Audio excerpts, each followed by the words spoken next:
સુરત જિલ્લામાં કમોસમી વરસાદે ડાંગર પકવતા ખેડૂતોને બરબાદ કરી નાખ્યા છે। ઓલપાડના બોલાવ, વડોલી, ઉમરાછીમાં માવઠાથી વ્યાપક નુકસાન પહોંચ્યું છે। રોડ પર સૂકવેલો મોટાભાગનો ડાંગર પલળી ગયો છે, જેના કારણે ખેડૂતો હવે ચિંતામાં મુકાયા છે। વરસાદના પગલે વેપારી સંગઠનોએ એક સપ્તાહ સુધી ડાંગર ખરીદી પણ બંધ કરી દીધી છે। તો સુરતમાં પહેલા જે વરસાદ વરસ્યો, જેના કારણે ખેડૂતોએ પોતાનો જે ડાંગરનો પાક હતો પલળી ગયેલો તેને સૂકવવા માટે હાઈવે પર ડાંગરનો પાક મૂક્યો, તો ફરીથી વરસાદ આવતા હાઈવે ઉપર જે ડાંગરનો પાક સૂકવવામાં આવ્યો હતો તે પણ પલળી ગયો હોવાની ઘટના બની છે।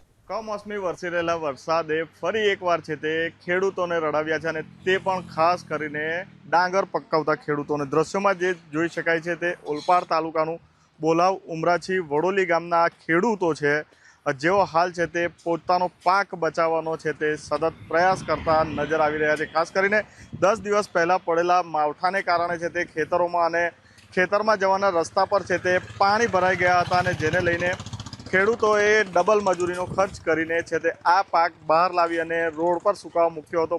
પરંતુ સુરત જિલ્લામાં ગઈકાલે રાતથી વરસી રહેલા વરસાદને કારણે ફરીથી ખેડૂતોની અવદશા બેઠી હોય તેવા દ્રશ્યો દેખાઈ રહ્યા છે।